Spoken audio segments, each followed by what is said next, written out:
A very good evening to all of our viewers in this beautiful, lovely Monday evening. I bring you greetings from all of our religion. As you know, yesterday the Hindu community celebrated Holi. The Christian community celebrated Palm Sunday. Though we don't have no Jewish community in Guyana, but the Jews celebrated Passover, and the Muslim community celebrates Shab-e Barat last night. So it's really a great honor for all the major religions of the world to have a celebration as we did yesterday in Guyana and around the world. So we want to welcome all of you to our viewers tonight, and we look forward to a very, very interesting program as we are trying to get the mayor is having some problems getting on with his internet, but our technical specialist is working to get the mayor on. Tonight, we want to thank Nohar Singh for making this platform available, and to Devin Bisu, our technical specialist. Tonight, again, as we said, it's my honor to have with me my co-host, Dr. Rose. Dr. Rose, welcome back from Canada. Thank you, Charles, and I'm happy to be back. All right. But I'm seeing the mayor there. Mayor, are you hearing us? Yes, I'm hearing you guys. I'm hearing you very clear. Okay. By the time we're getting the video fixed, it is with a great honor and privilege that we welcome His Worship, the Mayor of Georgetown, Mayor Narayan Obraj. Mayor, welcome to our program tonight. Thank you very much. Thank you very much to have me on your program tonight, and all the viewers, everyone. A pleasant good evening to you. All right, thank you, Mayor. Mayor, I know you're on audio but not on video, but can you give us a candid assessment of the state of the city of Georgetown? The state of the city of Georgetown. I have to say, I have to be very clear with you on it. I cannot say it is once again the garden city that all of us know of.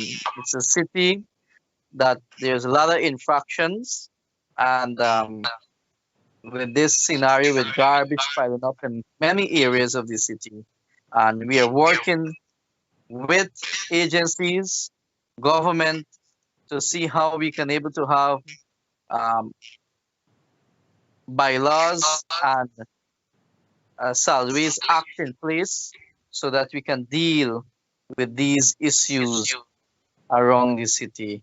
But there's lots of infraction, and the aesthetic of our city is not there anymore. It is there, but we have to work together to bring it back the way we want it to see. That garden city. So it's not a garden city. What city would you say it is at this point in time? I don't think you will like me to say it. It's well, with the garbage and all these things, I cannot say it's a garden city because the garbage is too much. The infraction of buildings going up in our city without outdated bylaws and outdated building codes. So those things we have to rectify very quickly. I wouldn't say it is a garden city. Okay. Dr. Rose? His Worship, Your Worship, the mayor. Now, I have never heard about you before until you became mayor. And if I did not, then I think the vast majority of Guyanese have not heard about you. Can you give us a background of yourself, where you came from, which party you joined, how you enter politics, and so forth? Oh, thank you very much. I really originate from Wikenham, island in the Esquibo River, Wikenham. I think you know that island. Yeah. And I actually came to British to live in 2000, and I also have a background of my religious background, which I'm a pandit at the age of 11. I'm in pandit for serving my dharma or my religion for the past 18 years now. I'm also the head priest of the Mahasabha. My grandfather, who was a member of parliament in PNCDs in the 70s, 80s, I never dreamed to become a politician, but having seen that what is happening around our country and so on, in fact, I was a backbencher for many years in the PNC, and in 2017, when I actually was leaving to go to New York, I said, look, they want me to run for council. I said, okay, let me give it a shot. And that is how I actually run for councillor. I never expect to be the mayor of the city. I never had that kind of vision or anything to become the mayor of the city. And it was placed there onto me, and that is how I said, okay, let me give it a shot and run the city to my best of my ability. Okay, Your Worship. You said that you can describe the city as a garden city because Not of entirely. because of construction and garbage and so forth. What is preventing you from getting the garbage out of the city All right, and good to have the question. construction or the construction companies work with the city bylaws? Because you can't have lawlessness around the city and then expect tourists to come there and so forth. That's right. Now, I'm happy that you asked that question. Let me break it down for you. Now, the city or the municipality in our country that we love called Guyana, the 2801, the Municipal and District Council Act 2801. The 2801, all the building bylaws outdated 1917, 1923, 1946. The building bylaws need to review, and I called on government since I took office, let us review these bylaws. When you check the bylaws of the city, the building codes, there ought not to be anything concrete. Everything's supposed to be wooden. But now majority of the buildings are going up in the city is concrete, glass building and all these fancy buildings, which is a breach of the building codes because we're speaking since in the 1970s and the 1923, those years. That has to be rectified. What I did on myself when I took office, there's a guy by the name of Charles Series. He's a qualified engineer. I brought him in, and also GAPE. I brought in GAPE, the Guyana Association of Engineers. And we worked on a new building bylaws as well as street bylaws and also a file driving bylaws. And those things are still with GAPE, with their fine tuning it or finalize it so that I can bring it to council to rectify and then forward to the honorable minister who has to now take that to parliament and so on. I am doing that part because I see the need of it. That is not my duty. They come into garbage. In Guyana, we need a national solid waste management plan. How to deal with our garbage. Not only the city. First, let me say this. We don't have any solid waste act. That has to come from parliament or the attorney general has to table a bill in parliament to become a law, which we will enforce. There is nothing like that in Guyana.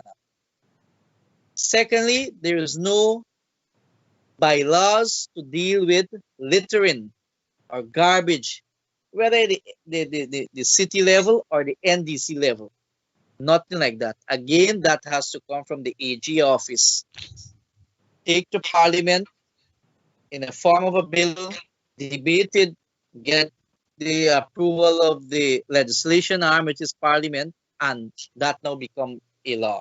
Now, when we don't have these kind of laws in our country or city, we cannot move forward with development and with investors and so. I, as the mayor, I have limited power. New York, Toronto, and those city operates different from the city of Georgetown.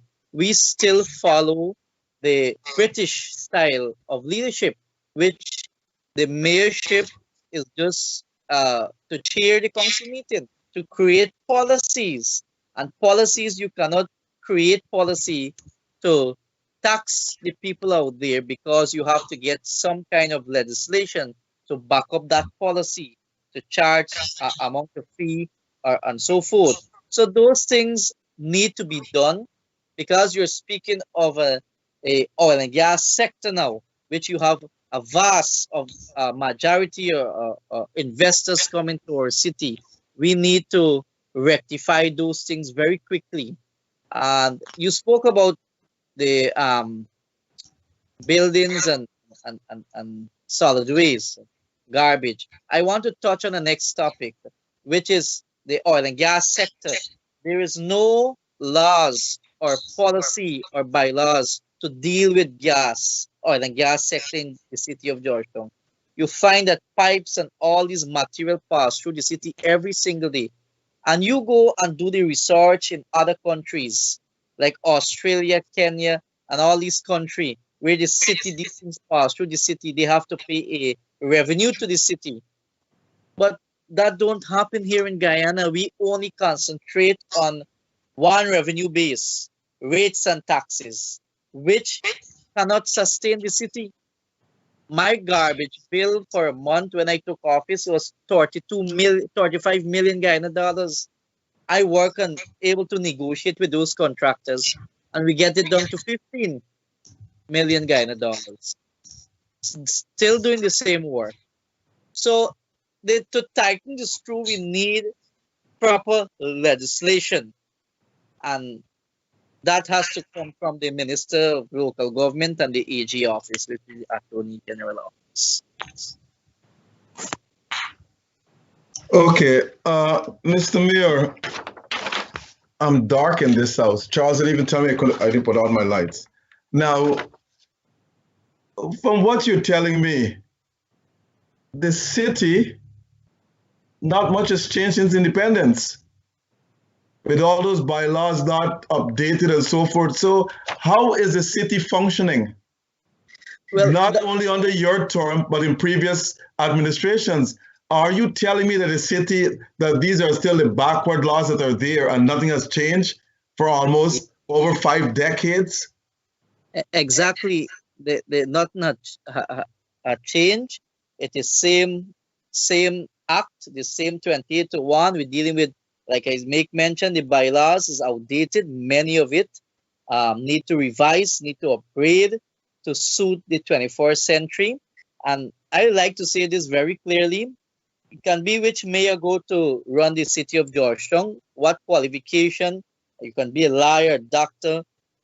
As long those laws are still there, you will have a hard time. You will have a tough time, because the city do not enjoy the independence to be a city. It is always controlled by central government, by the Ministry of Local Government and Regional Development, and so on. You can imagine the city of Georgetown cannot employ, and we pay those employees. We cannot employ.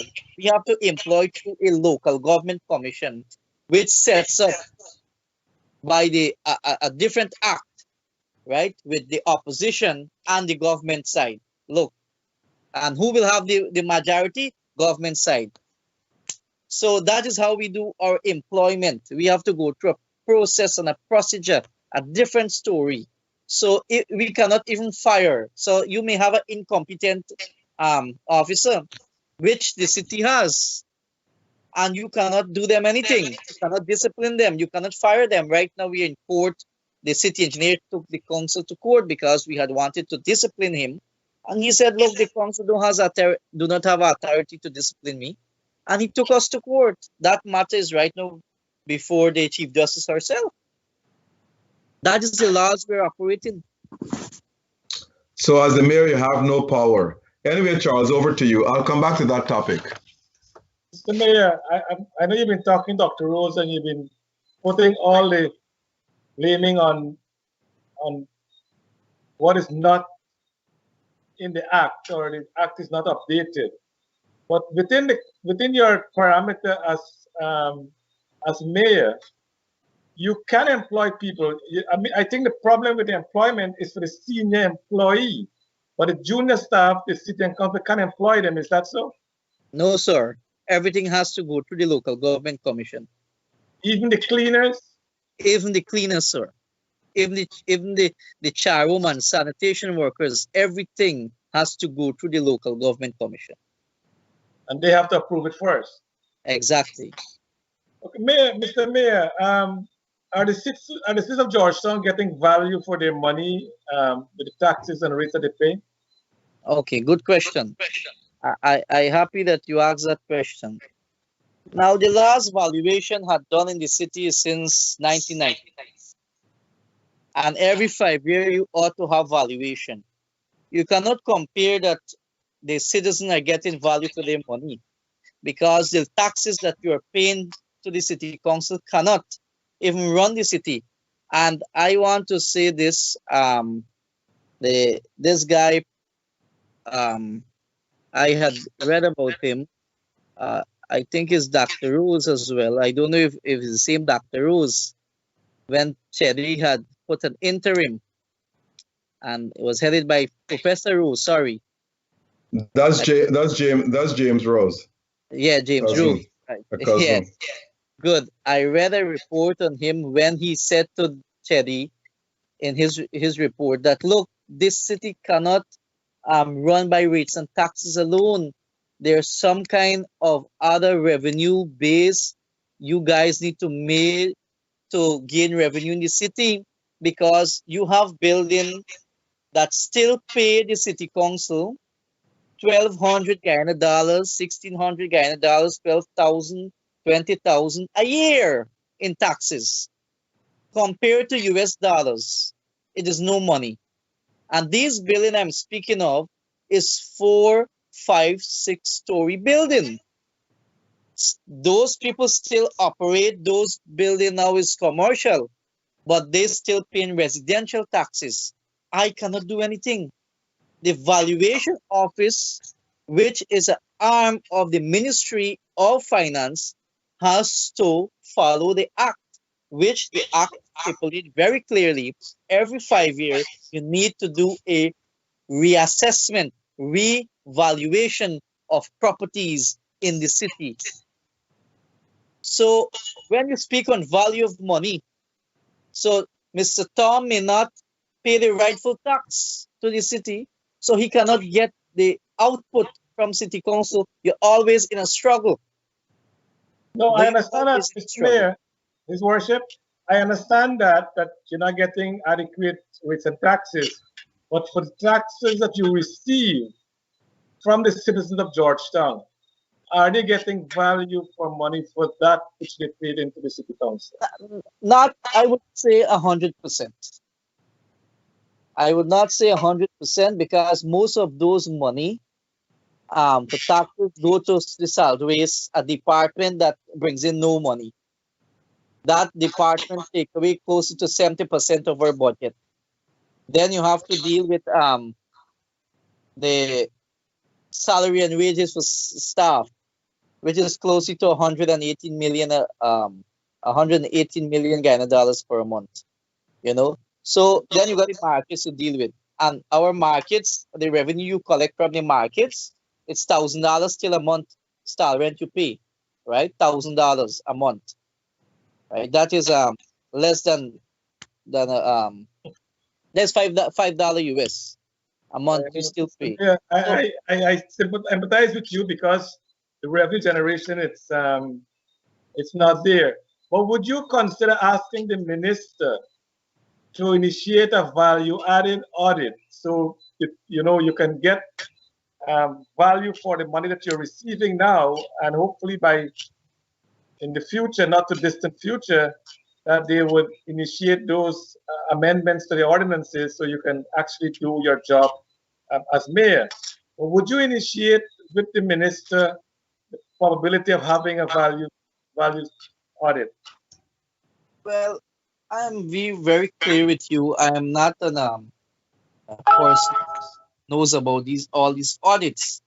But recently, myself and the minister had a huge back and forth with the audit he ordered, and I am not against any audit, but I just wanted to follow the laws that the 28 to 1 stipulate. Yet it is outdated, but I cannot go against the laws of the municipality or the Well, country. Minister, sorry, Mr. Mayor, what I'm And saying is that a I'm coming to your value-based point. audit, I a have val- no difficulty. I have no difficulty. And right now, there's an audit happening at the city council. They're auditing 2019 when I took office and 2020. And I tell them, look, you're welcome. yeah, that's a different audit. That's an audit of the books. I'm talking about value-based audit as we talk about. Maybe you can raise that with the minister and maybe initiate that to see how best the limited resource that you have can be maximized for the benefit of the citizens of Georgetown. I, But I Mr. thank Mayor, I thank you very much. I will definitely raise that with the minister. yeah, Mr. Mayor, what would you identify as your major accomplishment during your first term in office? Well, I don't like to boast on the accomplishment. I will say this much to you, due respect. I'm not I'm not envy of the mayor's chair. The my accomplishment, what I did at the level of the city council with my fellow councillors, we was able to um like I make mention with the solid waste, we able to bring down that because I believe there was some kind of skullduggery in that contract. When I took office, we bring it down to 15 million for a month. Um, we also introduced a file driving policy, which we are gaining some revenue from that policy. We introduced a Fleming policy, uh, which we are gaining revenue. Not much, $20,000 if people who want to film in the city, take out photos and so on. We introduced policy recently on scholarship. Now, internally of the main city council, you had people, their friends and family again, used to go on scholarship, send this, send your employees to upgrade themselves, and the council pay for it, maybe a couple $100,000 Guyana dollars. Now, we find that family and friends alone used to get it. We introduce a policy in it, must follow a process, certain criteria. We also did recently, we at donation and grant policy, there are many organizations that wanted to donate money to the city. And also when we give out money to organizations for social activities, there was no policy guiding it. So the council and administration actually do their own things. Now there's a policy to guide organization when they give money, what procedure, which ledger should establish for proper accountability, and so on. Those are things I'm working on policy. Be honest to you, um, there is no policy at the level of the city council, internally and externally. When I took office, not one. We are able to pass 5 since I took office. I'm working on the next 6 right now. Um, the administrative building, I'm able to put down the steel work or the framework, which I met with the president recently. They said they're going to give us 30 million Guyana dollars, which I will put on the city behalf. We will put 50 million to see how we can able to complete the administrative building. So those people are workers now who house at the city hall building. That old building will now move over to the administrative building, so they can able to we can start work on the city hall building itself. We cannot work because that building houses close to 50 staff, right? So these are the accomplishments. Next way we were able to raise revenue. It is a compliance process at the level of city council. What we had, that same professor rules had introduced a 0 point something percent on compliance, and when I took office, I moved it to 0.5%. The bar association did took us to court, and that matter gone in abeyance, and we still receive those money from compliance, who come and apply for compliance and so on. The process is followed. So there's some way the credit union is up to date. I was able to clear actually close to a couple millions to the credit union when I took office, so the people can be able to get their benefit. I'm working right now to see how I can be able to negotiate with NIS, because the city council owe NIS since 1994, and that is close to 400 and something million Guyana dollars since 1994. I'm working with the Minister of Finance, Dr. Ashley Singh, to see how they can able to help us to either write it off, or we have to do some kind of exchange, so that the employees can able to get their benefit. So there are numerous things I'm working on. There are a lot of problems I inherited. I inherited closely to 5 billion Guyana dollars in debt, in liabilities. I cannot clear that because of revenue base, but I'm trying still that every year budget that I am putting a 10% to those liabilities. So we will pay a 10% this year. Next year we may pay a 15% on those liabilities. I cannot pay all one time because there will be no money in the city council to do other things. So the avenue really of revenue is very important. My accomplishment, I am working to introduce policy to help administration and also to help councillors, so that we can able to get a better understanding on how the city runs. Mr. Mayor, how is your relationship with the current government?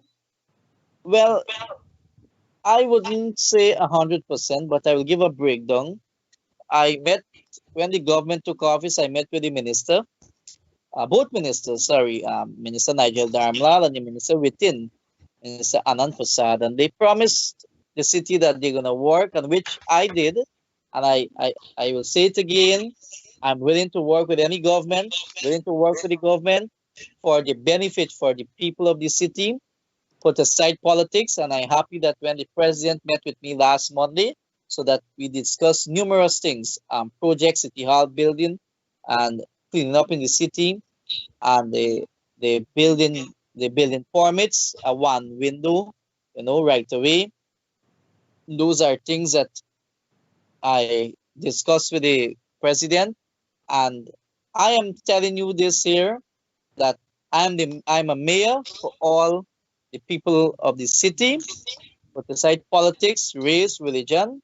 I will represent the people of the city, and I'm ready to work with the government so that we can have good development, good strategy, reform the 2801, reform those bylaws, so that the city can able to benefit, and when the city benefit, the people will benefit. Dr. Mr. Mayor, you're called your worship or his worship or her worship. And the reason for that is because you're supposed to wear a robe. Well, That's the title given to people who are called his worship or her worship. You wear robes. Anyway, I want to turn to a different subject. Homelessness is plentiful in Georgetown. Can you please describe to the listeners how you intend to solve that problem? good question. I'm happy that you raise it.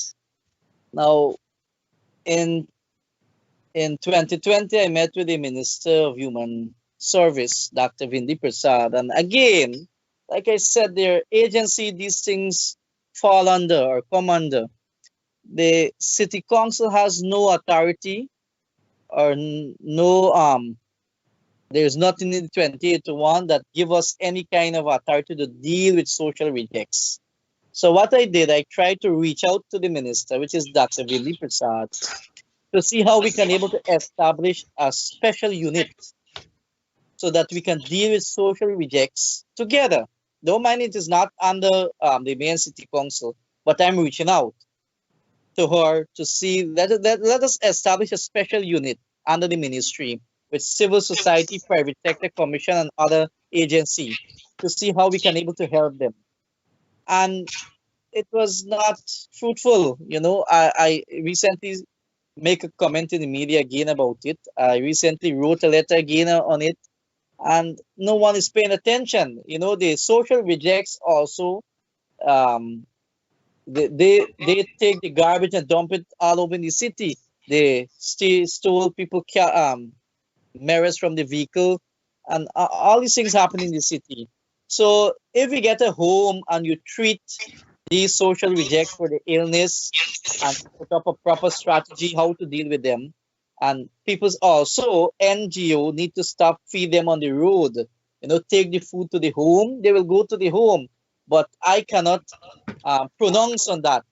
The Honorable Minister Dr. Vindi has to do her duty that stipulate under her ministry. I cannot get into that, but I'm willing to help to reduce the social rejects in the city. I want that to remove actually, but that will be the minister or the ministry. Um,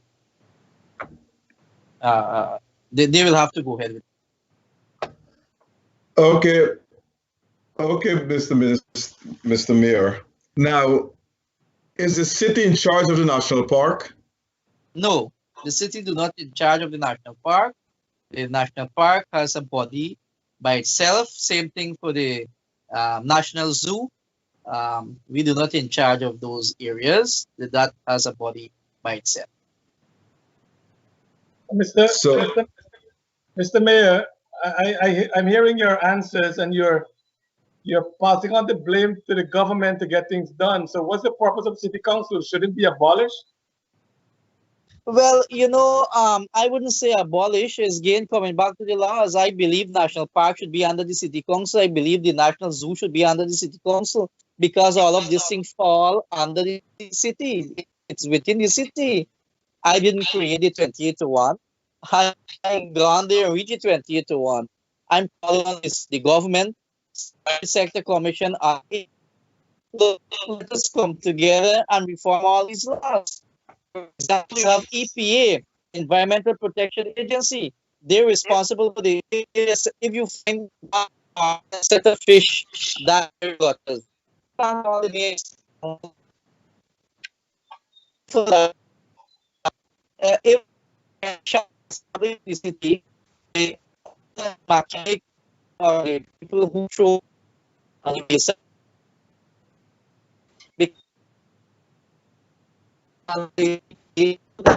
so certain, which I be very contradicted, and which uh,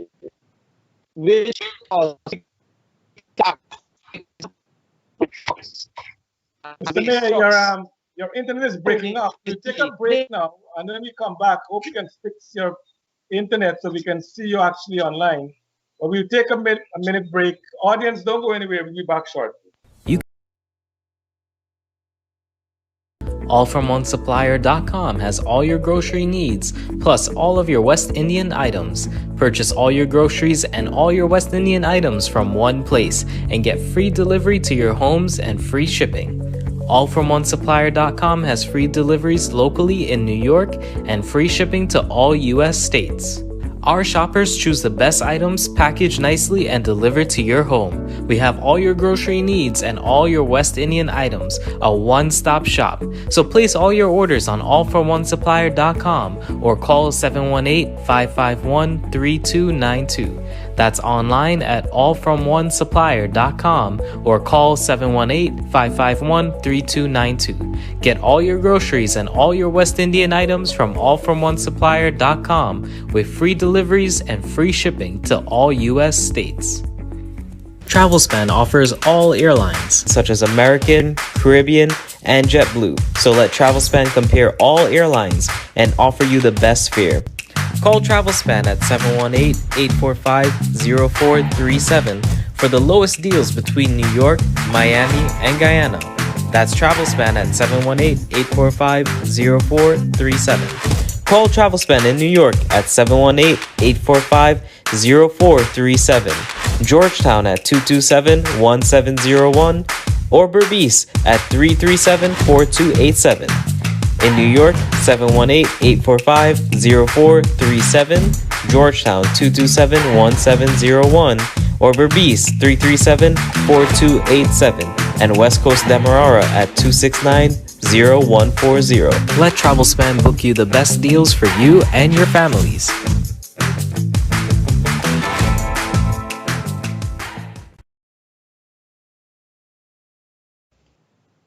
Welcome back to our program tonight with His Worship, the Mayor of Georgetown, Mayor Ubraj Narain.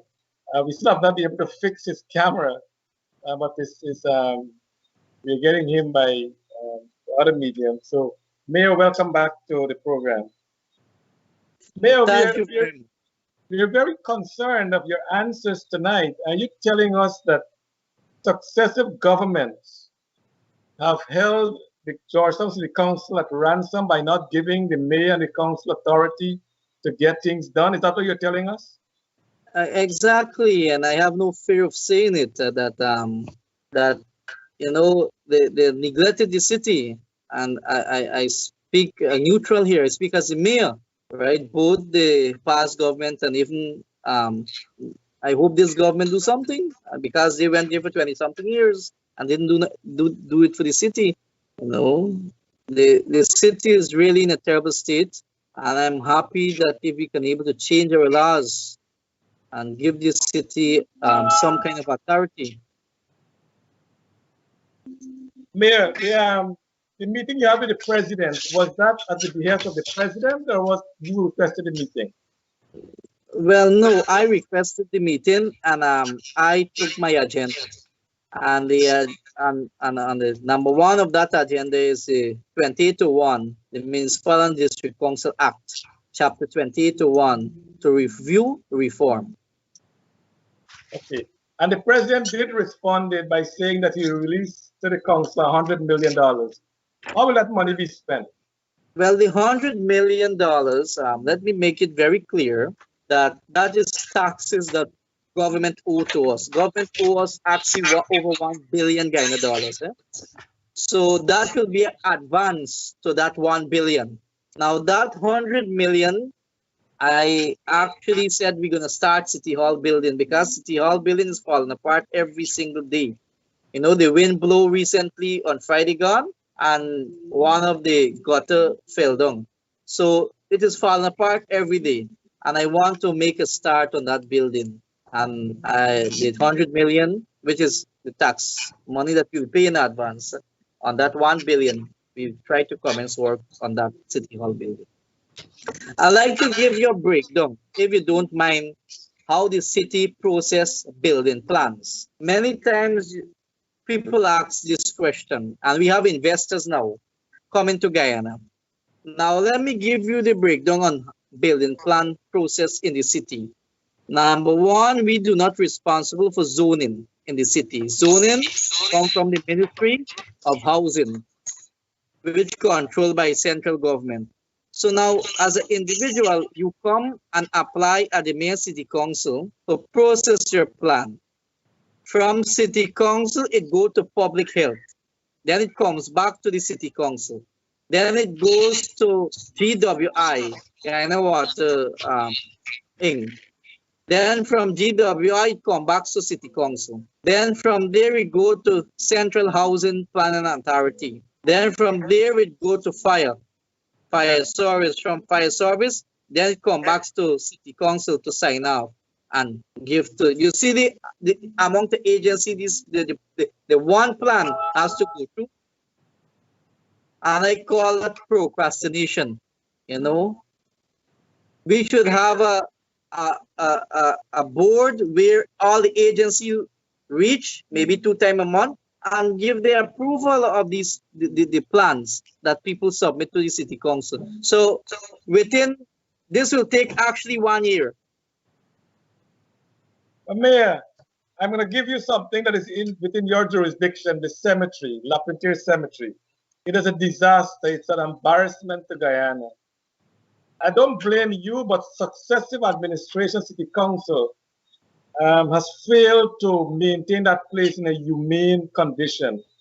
You're a pundit, and maybe and it's my theory also that maybe the souls of those of citizens who pass away, they're crying on this country from the way we are treating those who died at the Lapintier Cemetery, and cemetery across Guyana, not only Lapintier, it's an illness throughout Guyana.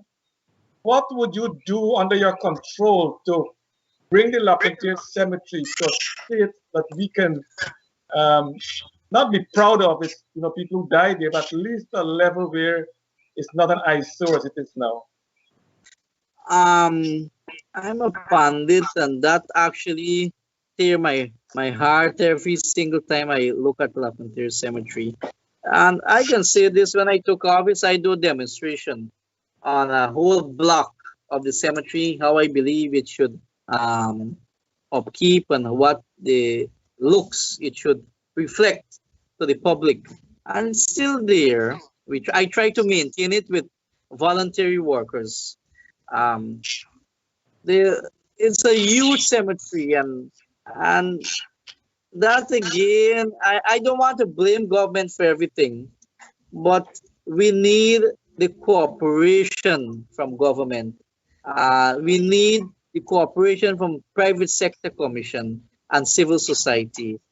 Only recently, I met with a Muslim community, and I will allocate about 20 beds to the Muslim. They said they're going to develop it, they're going to fence it, they're going to neat it up. And that is how I decided to give the Muslim groups in our country that a part. But the cemetery really need to be cleaned. And let me tell you this, the canal, the Princess Street Canal, which is a primary canal, it's also eaten away. So you need to revet, or in our common Guyanese word, we say pal enough, that cemetery, the side, fill it up. And I believe you should fence the cemetery, clean it up, paint all those tombs in white, and roads. That cemetery got roads within it and can connect to Sheriff's Mandel Avenue, to Albaiston, Charlestown, so that traffic can divert as well. You know, but I don't know. I spoke about it since I took office. I spoke with the coalition government about the cemetery. I also spoke with the minister about the cemetery to see how we can able to have a teamwork to bring back that cemetery. But no positive words, my friends. No positive. You mentioned, before Dr. Rose come on, you mentioned civil society and the private sector. Have you talked to those communities, and what was the reception from the private sector, the civil society, and so on to beautify that cemetery? Look, you know, Guyana here, I'm a Guyanese by birth, and I hold my country very close to my heart. The private sector, and I have no apology to make. The private sector, there's an opportunist organization. I wouldn't say it's a PPP arm or a PNC arm, but everybody about opportunity. When I took office 2019, I reached out to the private sector. The then chairman was Mr. Jerry Govaya. And he said, look, talk to GCCI. I spoke to GCCI. The then president for GCCI is now the minister within the Ministry of Public Works, Minister Deodat Tindar. And we signed a MOU with many things that we're going to work together. The private sector commission promised through the GCCI that we're going to work on projects, sign that MOU, renew that MOU in 2020. And to date, nothing come forward from that MOU. I sent letters to the private sector recently in January, the 24th of January 2021. Look, I want a meeting with you to discuss or send the agenda. I had to remind them recently when we reached. I said, look, you all not want to reach with us. The meeting set for Wednesday now. Wednesday, this is March. It will be April. That meeting will be held in April, right? From January to April. I want to work with the private sector because I believe the private sector got a role to play in the city for development. But it is all about one person. It's about opportunity for an organization. I don't believe that. If the private sector and the city works together, there will be many changes in that city, right? But you can't use the city council for your benefit alone. And the city council cannot use the private sector for their benefit alone. It should be something together to move forward with the development in the city and the private sector. But that is not here, colleagues. That is not here. It's all about opportunity. Dr. Rose? Mr. Your Worship, why don't you call in some of the rich businessmen, the Roy B. Pats, the Tulsi Prasads, the Municipal, and so forth, and said, look, can you guys make a donation? Let's do something to improve this city. Can't you do that? Can't you convince them to make a donation to keep the city clean? Let them know that if the city is kept clean, it's also in their interest. You know, have you ever attempted to do something like that? Call in a few of them. There's some wealthy guys in Guyana. Dr. Rose, I did that, sir. The guys that they pay the taxes and they don't need to do that. Right? So maybe you need a strong PR guy to do that. Anyway, I want to ask you this. Why Georgetown is still flooded? Okay. Or parts of Georgetown? I will say the entire Georgetown been flooded, and that is because, again, system is not put in place, Dr. Rose. You have, like I make mention, a National Salaries Management Act or bill have to go to Parliament. If you deal with that, you have to deal with two things together: drainage and salaries. For example, you have all these primary canals in the city, which didn't clean for decades. Now, since 2019, I collaborate and come to an agreement. I'm going to work with NDIA, and I'm happy that our relationship is still there with NDIA to clean those canals and alleyways in the city. Go ahead. Our drainage system in the city is a very good one. But you know what happened? We failed to maintain it. Because what you find is that some of the same huge business people you spoke of earlier, and they themselves build the foundation and block drains in the city. NDIA met with me and said, look, we're going to have to re-divert some of these canals or drains because foundation for 3-4-story building block it. That is like 10, 15 years ago, right? These things happen, and we fail to maintain that good drainage system in the city, but we can still rectify it. There are many students, which I have in my possession, had done research from UG, students from UG done research about our drainage system in the city, and they came up with good recommendations. But authorities and officials did not act upon those recommendations. But I believe we can still make use of it. For example, the CANS report had done in 2000 and I believe 2010, the CANS report. Very good report, but nobody didn't introduce it. This report was submitted to the government, housing, all the other agencies who've been playing a part with drainage system in the city. How can you blame the mayor city council alone when we do not have that kind of authority alone? Is the city still corrupt? You mean the council? The city. If you want to blame the council, you can go ahead. But it's still is corruption still rampant in the city hall? No, not at all under my watch. Like I said, I introduced a lot of policy. And you can see it for yourself. I am there now. This is my third year, and I must make this known to you that every year is an election for mayor. So I get elected third time now, right? So it's just a 1-year term.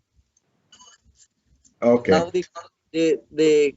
the part that you make mention of, if you notice that we're paying staff on time, we have had no protests with the union, not because when I took over the city, it's like this: the staff will get paid for January and February. You will now for February get paid March. We no longer have those things. Okay. Mr. Mayor, in addition to Dr. Rose's question, are there ghost workers in your payroll? No, no, no, not at all. Absolutely, you're absolutely certain. Yes, I'm certain on that because I did when I took office, I do a departmental audit.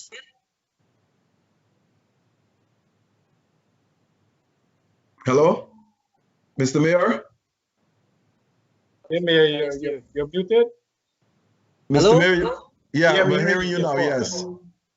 Yes, yeah, I did a departmental audit with staff and so on, and we verify those things with the auditor, internal auditor, and the HRM, and scrutiny did happen, and there's no ghost workers, and I can let any auditor come in, and let me make this known to you. I have with me a very close and a good knowledgeable auditor, accountant, sorry, and also a lawyer, Mr. Christopher Ram, who works with me at the level of the city council since I took office, since 2019.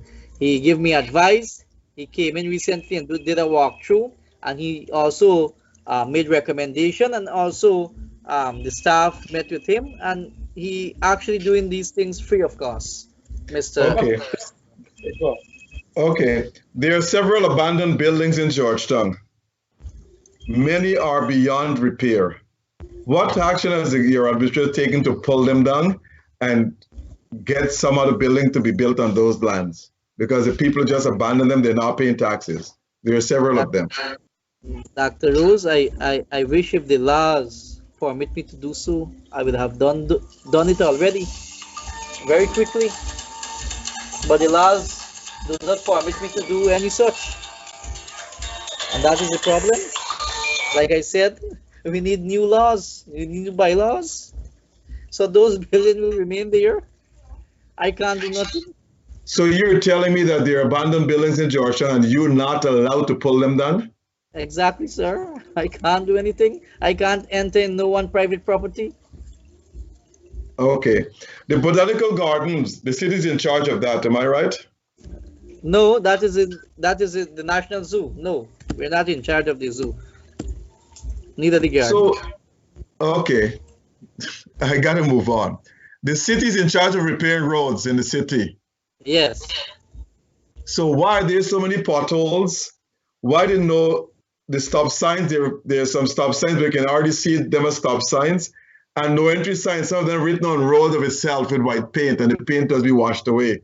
Why those things are not bright in color for tourists to see and drive?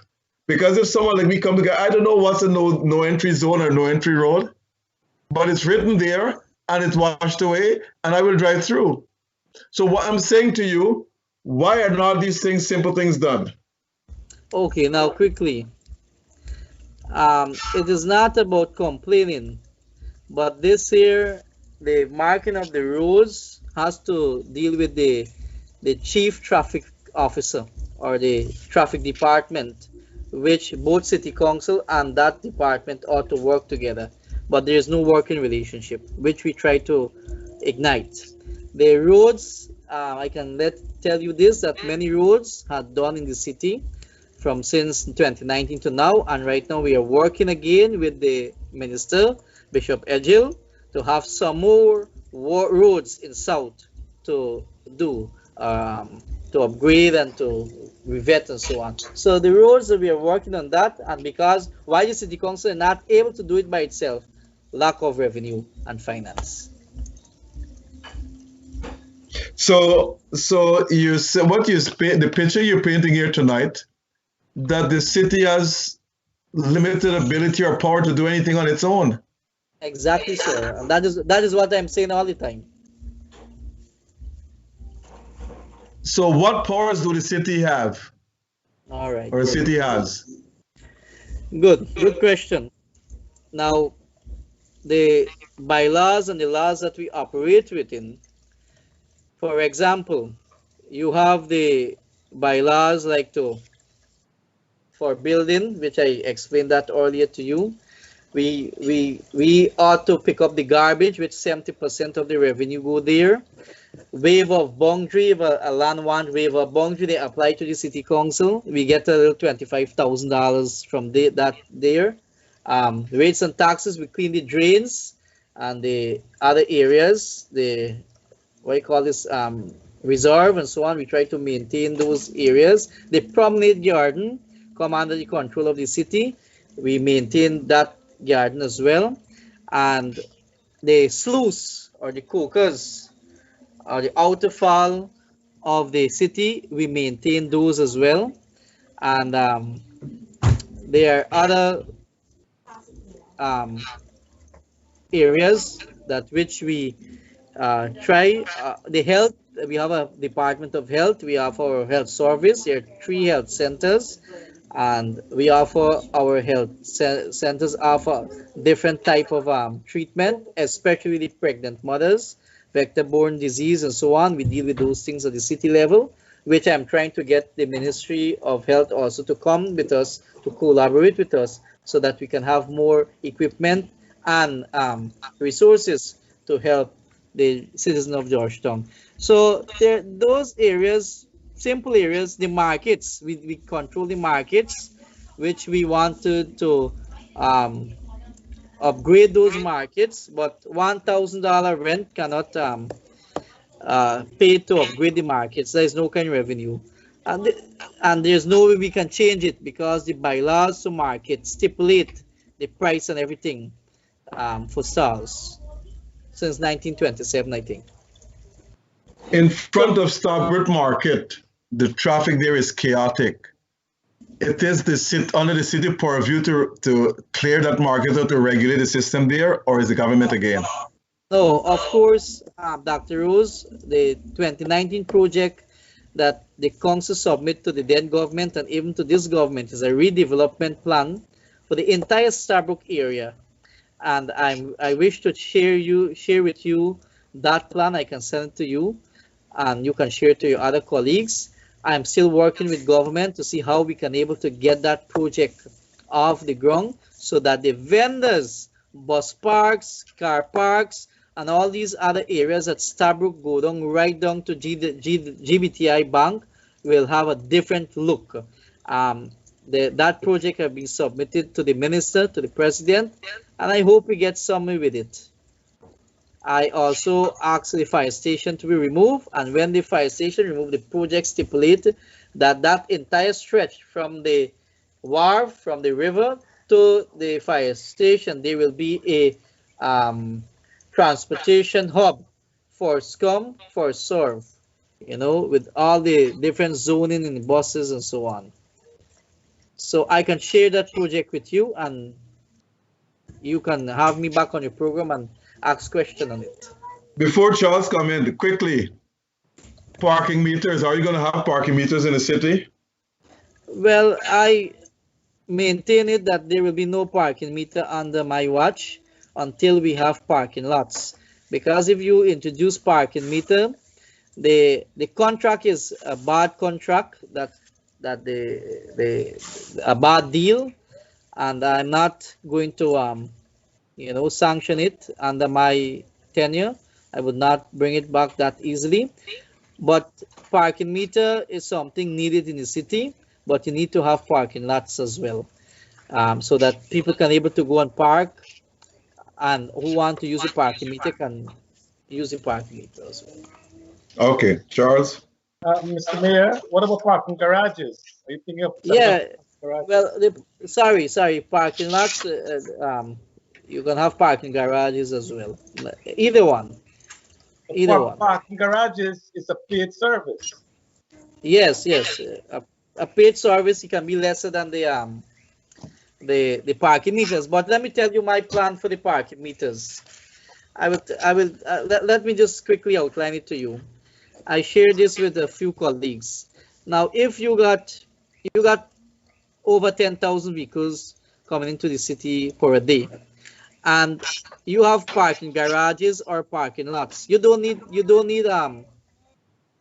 much with deal with the parking meter, and each vehicle buy a stamp for a year for $3,000 Guyana dollars, and that $3,000 Guyana dollars give you the authority to park the entire year. You can park at the garage or the parking lots or by the parking meter, right?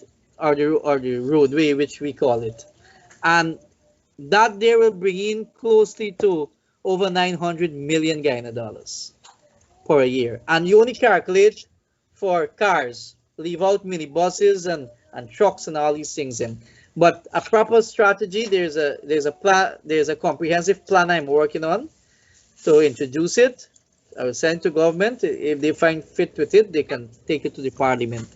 I'm working on that as well. We can do things that can bring revenue to the council, and the council can able to do development. Development can happen in the city. Okay, Mr. Mayor, you said there is no ghost workers at the city council, but are there too many workers at the council?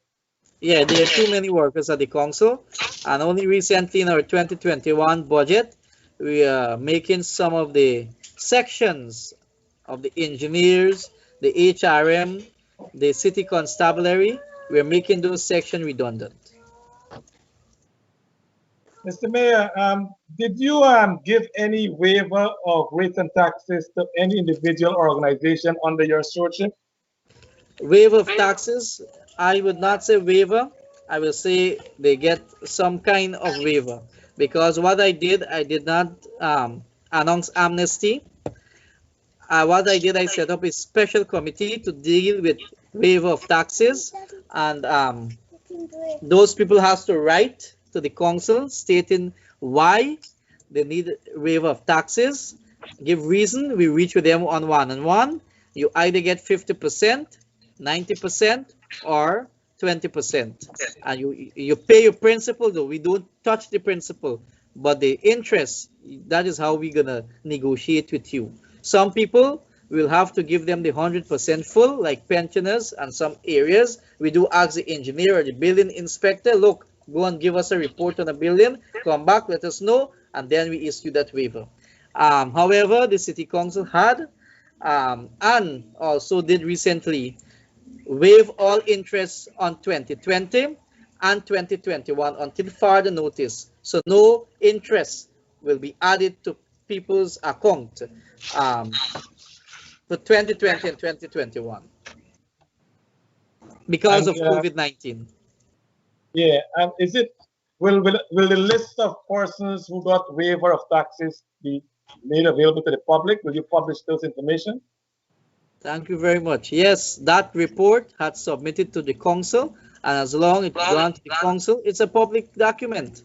And I believe that is something the auditor, currently we have an audit which I make mention, they will receive a report. And let me say, the first ever a report like that had been tabled to the council, first ever in history of our city. Recently, Mr. Mayor, you have lost a lot of cases with some prominent business people with rates and taxes. Why did the council lose those cases? Well, I wouldn't say I lost those cases. I don't know if you had a look up the Chief Justice pronouncement on the 1st of March. I know a guy came out and said that he don't owe the city council any money, and that is Mr. Bipat with Giflan Mal. No, he had it totally wrong. The Chief Justice did make mention, and I wrote the Chief Justice and asked for her permission to play that recording at the level of the council last statutory, and I did. She gave her permission, was granted, and I did play that recording, and the message was sent very clearly to the media and the public out there. What the guy had to do, what the guy, Mr. Giflan Mal, has to do, they have to go get an updated valuation and come to the city council. If they don't do that, I will then force to take the valuation office to court, to order the valuation office to go and get a valuation for that property and also other properties in the city. Mr. Mayor, what percentage of the properties in Georgetown do not pay their rates and taxes? That many people don't pay their taxes. If I had to say, over 50% people don't pay their taxes, especially especially the business sector. They write taxes, they don't pay it. And let me just follow up on that question. What power the city has to impose penalties on them and to levy those taxes? Well, the only power the city has is to take them to court, which I will love to have a laws in the city. Look, if you not pay taxes for a year, we can go and seize your property. We can close the business down, and we take it over. You know. Have you done that? No, we don't have a law. We don't have laws to deal with it, so we have to take it to the court. The court story now. We have cases since 1996 at the court level that we receive judgment. Like for example, the wharf there received judgment since 1996 to 1997, and from the court, and nothing had done. It left just like that. So there's judgment since 1996, and nothing comes out of those judgment, colleagues. So you need more tighter something for deal with the defaulters in the city. Okay, Mr. Mayor, go ahead. Mr. Mayor, you're saying that the court ruled in the council's judgment since 1996-97. So who will you blame for not executing the court order? The council needs to be blamed for that, not government. Well, that's a government property. I can't go and seize a government property just like that. That is fishery that owes the city council billions of dollars, and we try our very best to reach out with them, and nothing happened. I started up with that again when I took office, but not the outcome. Like for example, you have GWI just went and take away a piece of the city land on Mandela Avenue, which we have a transport for, and we write the CEO. We try to reach with them, and nothing. Now that matter we have to take to court. Why government agency need to go to court when we can sit on a table and reason all these things and come to a conclusion to resolve those problems? Is GWI operate right in the city? Is GWI independent organization? It's a government agency. City council is a local authority. Why we don't sit and negotiate? You know, same thing the ministry should do. Sit and let us negotiate. Let us get a way forward. To these things will benefit not me. It will benefit the people of the city. You know, we should not go to court to settle agency matter. Government agency should reach on the table and have negotiation and settle and resolve the issue at the table. Mr. Mayor, on an annual basis, what is the dollar value of rates and taxes that is due on government building? I hear you clearly. On an annual basis, what is the dollar value for the rates and taxes that should be paid by government-owned building? That there will have to come from the valuation office, which I make mention currently of. Now, what do you think is the estimated rates and taxes that should be collected by the council? Well, you know, I can't predict that. Let me explain to you. Now, the valuation office has to do a valuation. Upon that valuation, we add our percent, whether commercial is 275, whether residential 44%, whether it's land only is 444%. No, Mr. Mayor, you mentioned that the government owes billions of dollars in rates and taxes. So my question is, how much is the annual amount that they should pay the city council is not being paid? Okay, that government has to be paid to us. Yeah. That is okay. Good. Now, that is something that it is not, because the city with the 2821 section 218 give the city council authority to charge interest on arrears, and that interest is 1% higher than the bankers that the city council borrows from. So if this percentage right now is 21%, since that there is established since 1995, that's 21%. We're now reviewing it because those days the bank interest was 20%. Now it's 16.25. Recently we received that from our bankers that we borrow money from. And 16.25, 1% on that will be 17.25, which we are working to implement. and that is compound interest as well. So now we have to work out whether it could be simple interest or compound interest. The bank Now, has Mr. to Mayor, give us that's that details. that's the interest on what is outstanding. I'm talking about on an annual basis, like the year 2021. What will be the rates and taxes that should be collected from central government? Less than 100,000, man. 55,000. Some ministry pay 20,000. Some of the ministry pay like um 40,000, um, and so on. But what mounted up to that billion is many years the government didn't It's pay the us. interest. Okay. Did Is the the coalition interest. government pay rates and taxes in their tenure? Ministry of Health did. Ministry of Local Government did. Ministry of the Sports Commission paid a part. I can't recall all of it, but I know a few had paid up, but not all of them paid up. So That's in the coalition government. that is in the coalition government. And also when I did lobby for these huge amounts in the coalition, I did wrote the president and give him all the notice and a spreadsheet how we reached to the amount and so on. Some of the ministry contacted me and said, look, you took office in 2019, the no confidence motion happened, took place in 2018. There is no budget for that. But I said to them, you must always budget for your taxes, you know. So that wasn't fruitful. And now I am seeking this current government help to pay, Well, I think, pay up Mr. Mayor, those we rates had and taxes. Minister Indar on our program not too long ago, and he indicated that the government will be paying their fair share of whatever they have to pay, whether it's light bill or telephone bill, or also maybe the rates and taxes will be part of that as well. So I think the city council should expect this current government to pay their rates and taxes as is due. Well, I hope so too. I hope so. And those money can able to come to do many things in the city.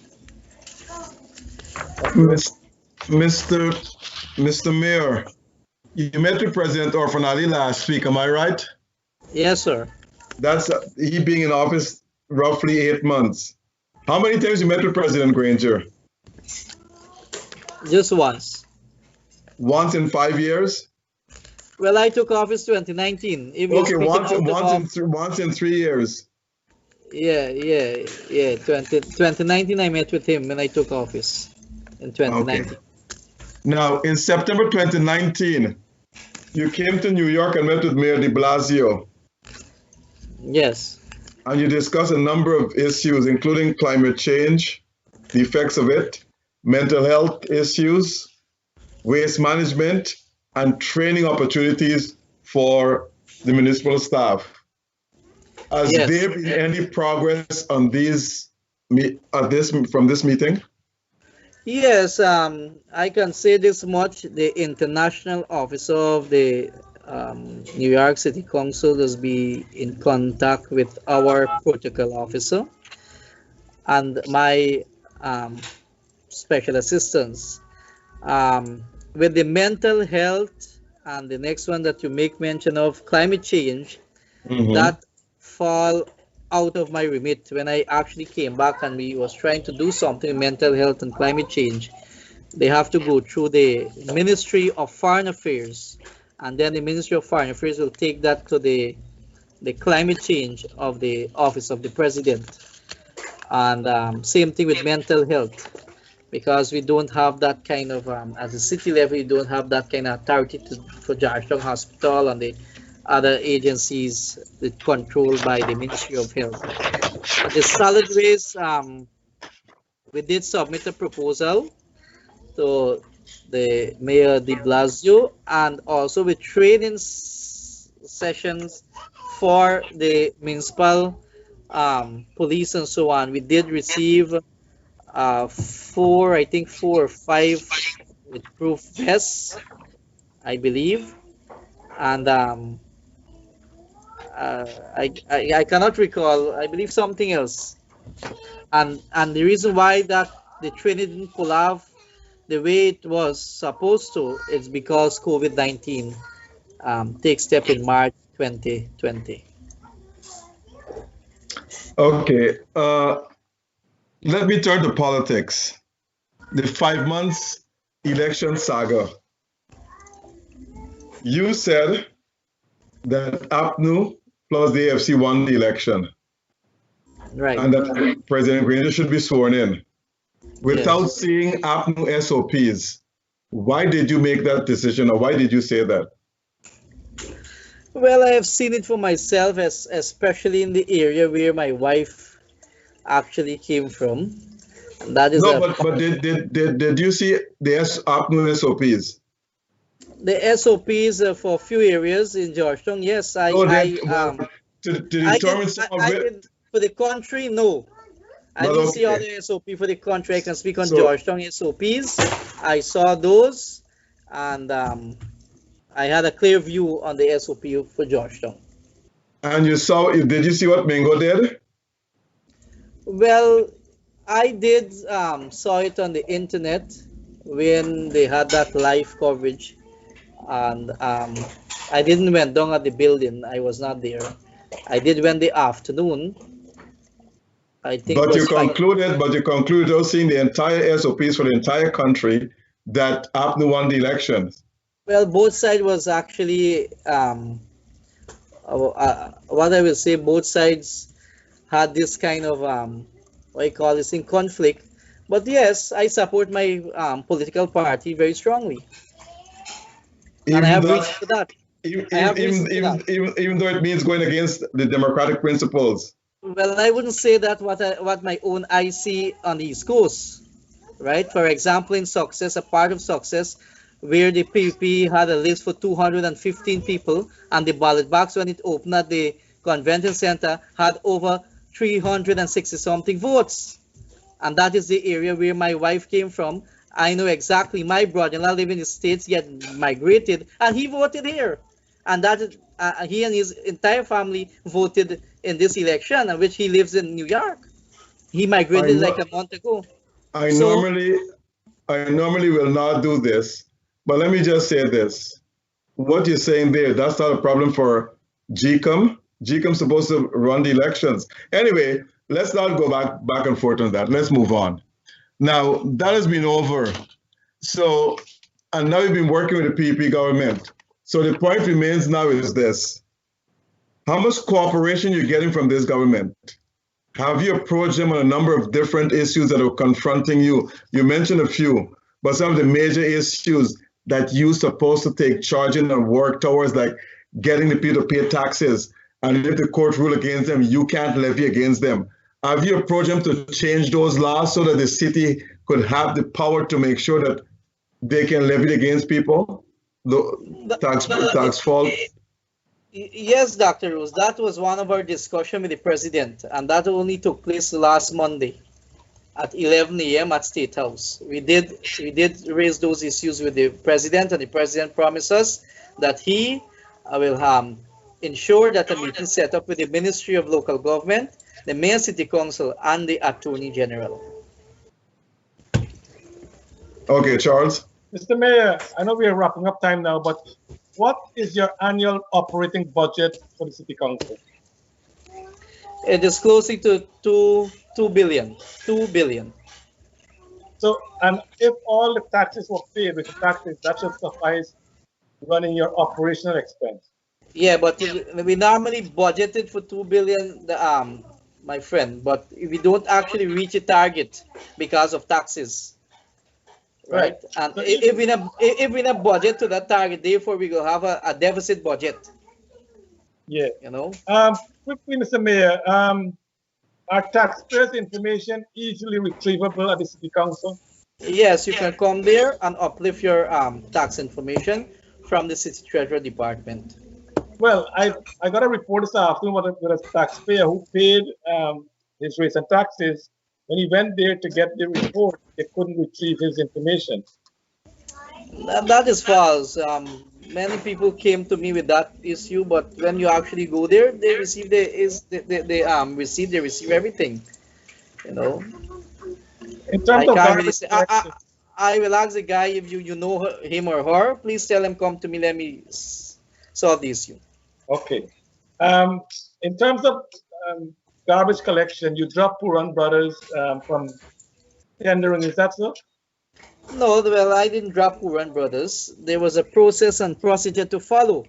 Those areas for the groups went on bidding, and the bidding took place twice, because when we opened the bids before the contractors, everybody was present there, and we opened those bids.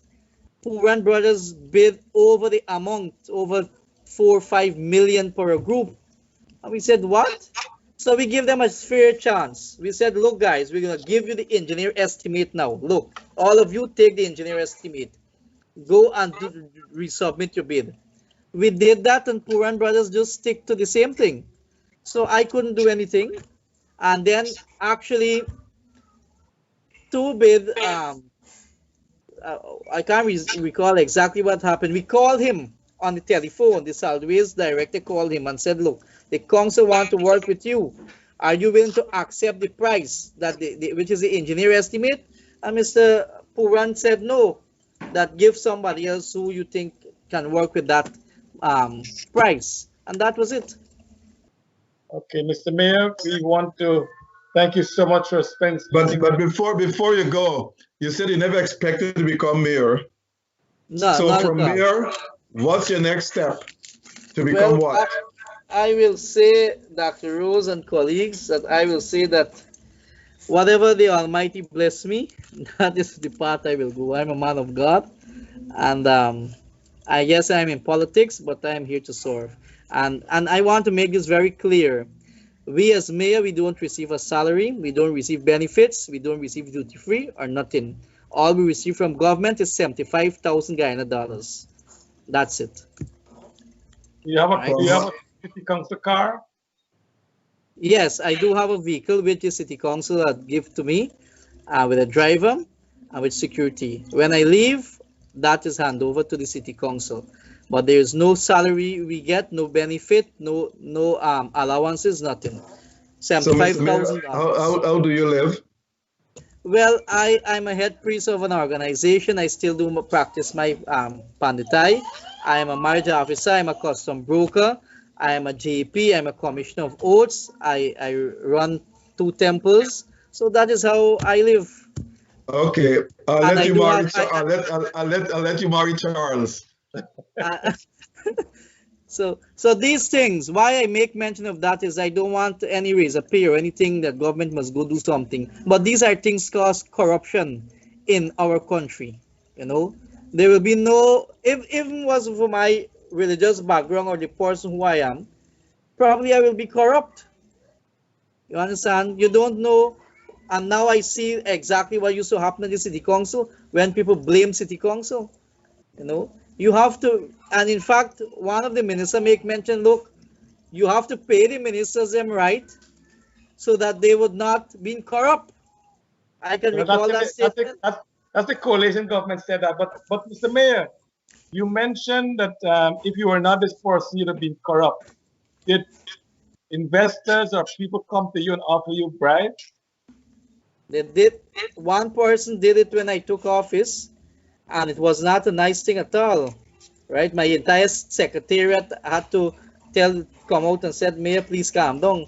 And since that I don't uphold those slackness, I make it very clear I'm not a person of such character, and my family live with integrity. I have a daughter, and I will continue to serve the people with all what God bless me, the knowledge God bless me with, and whatever little I have or government give to me, that $75,000 don't reach my home. I paid my my PR guy and other people who actually do my PR for me personally, and that's it. I don't want to involve in any corruption, and I don't accept bribe, and I don't intend to go down that road because of my religious belief. So, Mr. Mayor, what you're telling us is that if the ordinances are not updated, the city council is a really waste of time. There's nothing they can do, nothing the city council can do to make things better in Georgetown. Is that what you're telling us? Exactly, sir. Exactly. There need to upgrade of the public health ordinance, which is outdated. You go to a restaurant, you close them down. By the time you back turn, they open back. You can't carry the police to lock them up. You can't take them to give them a ticket or nothing. Those are nonsense happening in the city. I want the public health ordinance to be upgraded, updated to a modern time. So when the health officers turn up to a restaurant, they must be able to close it down if the criteria is not right and the people are not receiving. There are many restaurants and hotels in the city don't have the right license. And when you approach them, they took care of them because you know what? Some minister, some big authorities, their friends and family. Well, that's Wow. a broad accusation. I think that's not necessarily so. But because they know the city council don't have the authority, they can do what they want to do without having to. That's the reason they need to upgrade the laws and give the council more authority. Public health ordinance need to upgrade and give some more authority to the council so that we can do our work professionally. But if you got these outdated laws, how can we function? How can we do the right thing? We are not living in the 19th centuries. We are living in the 21st centuries. Dr. Rose, anything else? Okay, Mr. Mayor, thank you very much for coming on. It was a pleasure you being here, and it was great talking with you, and you shine light on a number of things. The city, I know, actually don't have power to do anything much according to you, and this is not good for the capital city. No, but I will encourage you before I leave. I want to thank both of you to have me here tonight. And Dr. Rose, I will send you a copy of the 2801 and a copy of a soft copy of the Local Government Commission Act, and also that redevelopment project that I make mention on. I will send you that as well on your WhatsApp. So it wouldn't come from my mouth. You can read it and you will verify it for yourself, sir. Okay, great. Mr. Mayor, we want to thank you so much for your evening. You were very candid in your answers, and I'm certain that the politicians, some of them might be listening so that they can work with you or you work with them to ensure we can restore the city of Georgetown as we begin this program to be the garden city again sometime in the future. Thank you very much, sir. Thank you for having me on your program. Thank you, listeners, viewers. Thank you again. All right, You're welcome, Mr. Mayor. His again, worship. Happy Holi for all our Hindu brothers. Happy Easter as we celebrate Easter this week. And yes, please ensure that, as the mayor outlined to us, please keep your city clean. It's incumbent on each one of us. Do not throw garbage on the street. When you throw it, who will pick it up? And it only encourages rats and other things affecting our beautiful city of Georgetown. Help the mayor to help us so together we can have a beautiful city. Mr. Mayor, thank you again so much. Thank you very much. Have a wonderful Thank you, night. sir. Thank you, and have a pleasant